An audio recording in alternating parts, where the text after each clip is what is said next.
ЮНЕСКО.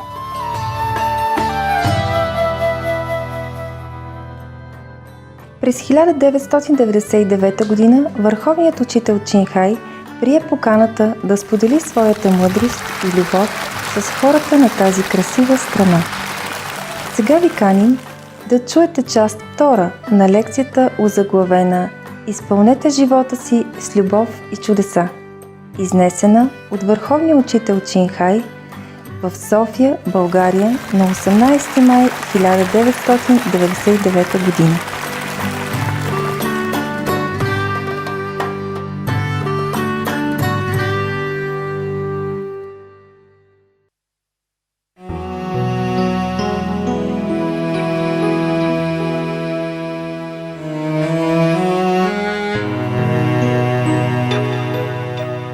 We have problem with languages in this world, and that's what sometimes it causes war too.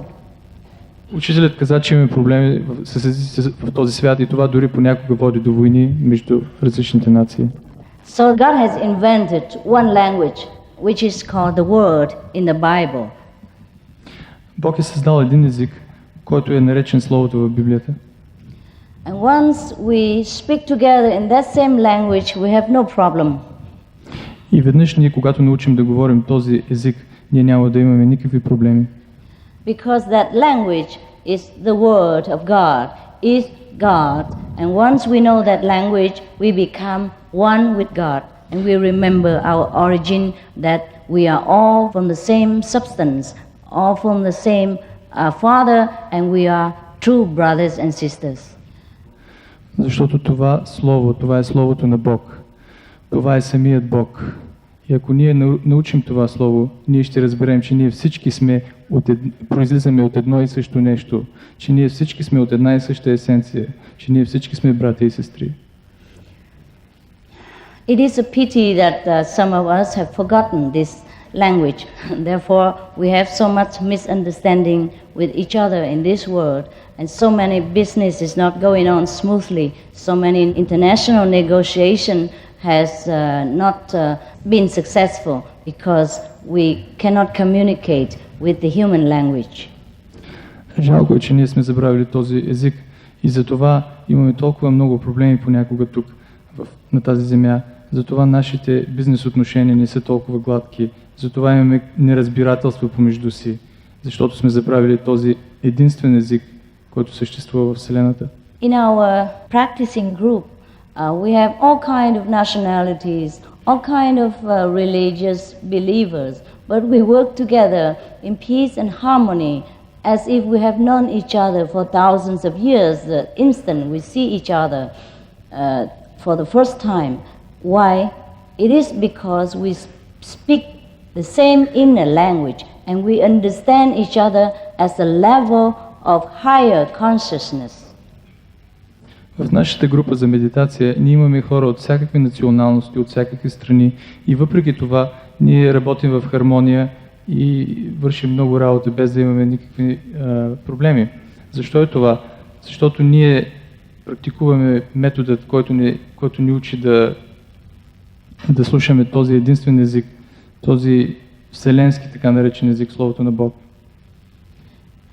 This heavenly music we can hear now while we are living, so that we can understand what God wants to teach us, what is the instruction from heaven, what is God's will, so that we cannot go wrong in this world, and then we will live our life more in harmony with the mandate of heaven.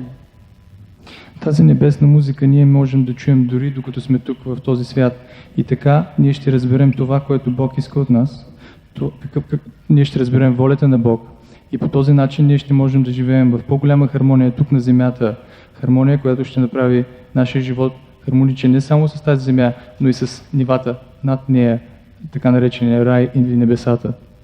Because that language is the language of God, that God, He Himself is the Supreme Master who teach us, but He who resides within this being, within ourselves, very, very near, He is us, we are Him. Защото това слово, Този език е всъщност езикът на Бог. И Бог, това е Всевишният Учител, това е Всевишният Господар на цялата Вселена. Но Той е много близо до нас, Той е вътре в нас. И ние се свързваме чрез това Слово, с Него, незабавно. In the Bible, it is stated that the Word was with God, and the Word is actually God. So when we hear this word, we know God, and we are here to show you, to remind you how to hear the words of God again, how to talk to Him directly, how to listen to His instruction and advice. В Библията се споменава, че Словото беше с Бог, Словото беше Бог. И ние сме тук за това, за да ви напомним, за да ви покажем как да се свържете отново с това Слово, как да слушате това Слово, как да слушате това, което Бог казва и как вие да комуникирате с Него, как да му говорите. Then we don't even need to pray to God anymore. God knows everything. And God will tell us how to take care of a particular problem or fulfill our particular request before we even ask. Тогава вие няма да има нужда да се молите повече, защото Бог ще знае всичко мигновено. И тогава, когато вие имате нужда от Неговата помощ, вие ще получите от Неговия съвет, вие ще го получите дори преди да сте поискали това. Because God is there all the time already. We have just forgotten how to contact Him. Защото Бог е винаги с нас, винаги, но ние просто сме се забравили как да контактуваме с Него. And of course, everything we try to show you, everything we remind you is free of charge now and forever, because we are brothers. We are in the same family, same Father. И разбира се, всичко това, което ние ще ви покажем, медитацията, всичките практики, които ние ще ви дадем, те са безплатни. Защо? Защото ние сме едно семейство, ние сме едно всъщност, ние сме брати и сестри. And that's the reason why we have to work for our own living, including myself.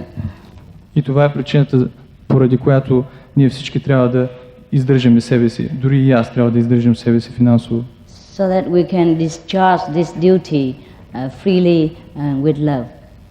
За да можем да даваме този метод безплатно и с обич.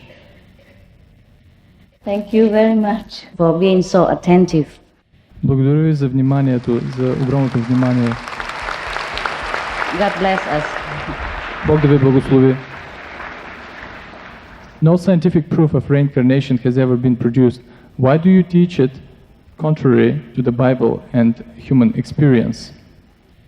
Имало е доказателство, научно доказателство за преражданията до сега. Защо вие говорите за прераждания противоположно с това, което е споменато в Библията и с човешкия опит? Scientific method cannot prove something that is abstract. That is for sure. They even cannot prove the existence of God. Научните методи не могат да докажат нещо, което е толкова абстрактно. Те не могат да докажат дори съществуването на Бог. If you rely on the science to show you God, you'll be disappointed. Ако вие разчитате на научните методи да ви покажат Бог, вие ще бъдете разочаровани. But there are many instances that you have read on the report, on the newspaper, on the television, that there are some people who are born with the knowledge of their past lives. Even they were as a child, 7 or 8 years old, they still remember where they have been in the previous lives, and they can point out their parents, their sister, and their relatives are still alive. And these kids have never been in those places and have never studied those strange languages, but they can remember.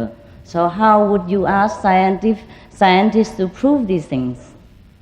Но вие сте чели, може би, по вестници или списания или книги, че е имало много случаи, където деца са се раждали в различни семейства, спомняйки се за предишните си животи и без никаква логика те са могли да покажат тяхните предишни родители, тяхните предишни приятели, роднини, майки, бащи и дори къде са били живяли преди да се преродят в сегашния си живот. The Bible has been translated, been censored, has been reprinted again and again for thousands of years.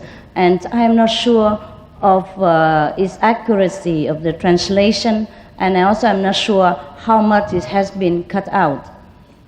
Освен това, би трябвало да знаете, може би, че Библията е била превеждана много пъти, тя е била цензурирана, също някои от оригиналните части от Библията са били оставени навън, са били премахнати. Затова не е сигурно, че всичко това, което пише в нея, е абсолютната истина. But I remember in one instance somebody asked Jesus Christ, the Lord, whether he has been the reincarnation of Elias, of such and such past masters, and he kept silent. He did not say, no, there is no such thing as reincarnation. And I am alone, I have not been the reincarnation of such and such past masters. Но аз си спомням, че в Библията се споменава, че някой е питал Исус Христос дали той е бил прераждането на Илайша, на което Исус Христос отговорил с мълчание. Той не е казал, че това не е вярно. Той не е отрекал този въпрос. Той просто е замълчал. So I guess that the Lord has accepted that there are such thing as reincarnation of the great souls as well as ordinary souls. И предполагам, че заради това може да предположим, че Исус Христос, след като той не е отрекал този въпрос, той е приел, че възможността за прераждане, той не е казал, това не е вярно, не може да има прераждане, той е приел това. And to my spiritual knowledge, there are such thing as reincarnation, and you are free to accept my experience or to reject it. И според моето духовно знание, прераждането съществуват, но вие сте свободни да направите избора си и да го приемете или да не го приемате като факт. Как неутрализирате кармичната връзка, която създавате с учениците си? Master, how do you neutralize the karmic bonds which you create with your disciples?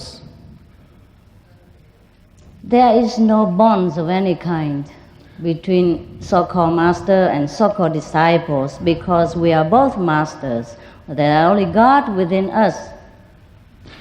Такива кармични връзки не съществуват между така наречените ученици или учители, защото ние всички сме Бог. The God within you, the God within me are same and equal. Богът в мен, Богът във вас са еднакви и са равни. Thank you. Благодаря.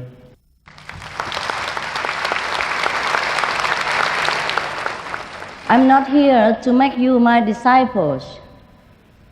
I'm here to remind you that you are the Supreme Master, that you are God. Аз не съм тук, за да ви правя ученици. Аз съм тук, за да ви напомня, че вие всички сте Всевишният Учител, че вие всички сте Бог. But because of system and the language in this world, if somebody tell you something, remind you something, you call him teacher. You can call me friend or you can call me sister. It's equal to me. Но поради традициите и на тази земя, когато някой ви напомни нещо или ви учи нещо, ние го наричаме учител. Вие можете да ме наричате ваша сестра или ваш приятел, както искате. Може ли всички в тази зала под ваше указание и ръководство да повлияем върху войната до границата ни за нейното бързо приключване? Master, could we in this hall, under your guidance, influence the war that is going on next to this border in Yugoslavia and Kosovo? Of course we can, and that's why we are here. That's why I go around Europe this time. The war is one of the reasons. Разбира се, че можем. Затова съм направил това турне в Европа. Войната е една от тези причини. Love in thought and positive thinking always make the atmosphere more bright and more positive, more loving. Ако ние мислим с по-положително, ако ние излъчваме повече обич, ако ние живеем по-положителен живот, това винаги пречиства атмосферата и прави атмосферата около нас, дори политически, по-добра, по-положителна. And the more people who have the same thought, the better the influence. И колкото повече хора имат същите положителни мисли, толкова по-добро е влиянието. And the more concentrate that person is, the more influence. И колкото повече концентрирани са тези хора върху този положителен начин на мислене, толкова повече това ще повлияе. So actually, if we want to have more energetic influence upon something, upon some matter, we must ourselves gather this concentration force within us, concentrate on this God power within us first, and we must know how, and then we can direct that God force to influence the world. И ако искаме наистина да повлияем на положението в света, ние трябва да се концентрираме върху тази божествена сила вътре в нас. Трябва да концентрираме цялото си съзнание върху нея и така можем да повлияем в този свят, да подобрим този свят. And that's why I'm here to share with you the secret of how to find this God power again, so that you can give the world more positive influence whenever you want. И затова съм тук, за да ви покажа как да намерите тази божествена сила отново, как да я използвате, за да подобрите, за да повлияете положително на всичко това, което вие бихте искали да подобрите. Напускате ли своето тяло по свое желание и правите ли пътешествия в астралния свят? Master, do you leave your body according to your own wish, and can you do astral travels? Yes. Да. Astral travel is a not very high level of travel. Астралните пътешествия не са нещо, кой знае колко високо. But yes, I can do. Но аз мога да ги правя. Има ли връзка медитацията с медицината и каква е тя? Is there any connection between meditation and medicine, healing? And what is that connection? Oh yes, there's a big connection. Да, има голяма връзка. If we have reawakened and remember the God power within ourselves, if we have reconnected, we can heal better. Ако ние се свържем с тази вътрешна сила, тази божествена сила, ние можем да излекуваме себе си. But we do not do it with the ego and with the thought that I am healing this person, but it's just naturally that God will heal people through us. Но тогава ние няма да го правим с егото и с мисълта, че аз съм този, който лекува. Тогава Бог ще лекува. That's why Jesus says, not I who do, it's my Father who does within me. Затова Исус казва, не съм аз този, който лекува. Моят баща е този, който го прави вътре в мене. And he told the woman who touched his garment that your faith has healed you. И той е казал на жената, която се докоснала до неговата дреха, той е казал, твоята вяра те излекува. Jesus has not taken credit for any physical healing of any kind. Исус никога не е вземал кредит, той никога не е считал себе си, че е той, който е лекувал. Because highly spiritual people, they do not have ego, they do not think in terms of the physical I, but they know it is God who makes everything possible, and God can do everything absolutely. Защото тези, които са много духовно развити, те не мислят чрез тяхното физическо его, те не мислят чрез тяхното аз. Те знаят, че Бог може да направи абсолютно всичко и за Бог всичко е възможно. Thank you.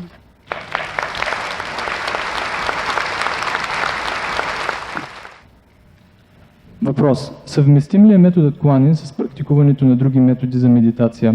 Is the Kuan Yin method compatible with the practice of other meditation methods? It is compatible, but it is advisable that you take one course at a time, because we can only concentrate on one thing at a time. Да, съвместим е с други методи за медитация, но ние искаме да ви посъветваме да практикувате само един метод за медитация, да се концентрирате само на един метод, защото по този начин ще извлечете по-голяма полза от това. In order to be safe and have the best result, you advise not to ride two bicycles at the same time. За да сте в безопасност и да имате най-добър резултат, ние ви съветваме да не карате две колела по едно и също време. Може ли болни от рак да практикуват този метод? Could people who have cancer practice this method of meditation? Of course. Разбира се. God doesn't have cancer, it's just your body has cancer. Разбира се, Бог не боледува от рак, вашето тяло боледува от рак. In fact, many sick people found themselves in complete health again after the reawakening of God power. Дори мога да ви кажа, че има много случаи, където практикуващи откриват, че тяхните болести биват излекувани след като те започват да практикуват този метод. But that should not be the reason for initiation. Но това не би трябвало да е причината, която да ви кара да търсите посвещение. We should come to God because we want to know God alone. Ние трябва да търсим Бог, защото ние искаме да намерим Бог. Not for any profit, not for any short-term gain or fame or anything that is short-lived and physical.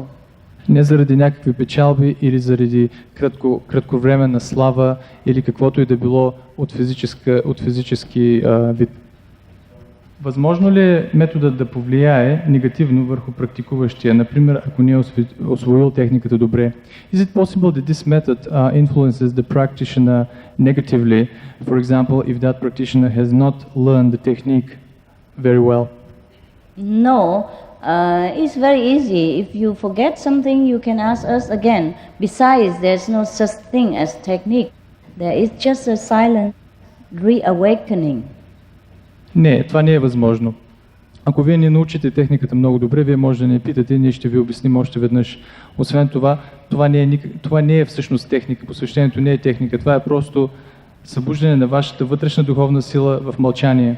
The thing we tell you is just some little advice here and there so that you can do it yourself at home without running into any mistakes.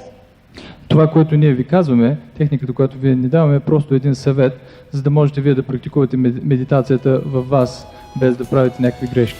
We also will teach you how to recognize positive power and negative appearance within your spiritual journey. Ние също ще ви научим по време на посвещението как да разпознавате това, което е отрицателните изживявания и как да ги различавате от положителните изживявания по време на вашето духовно пътуване вътре.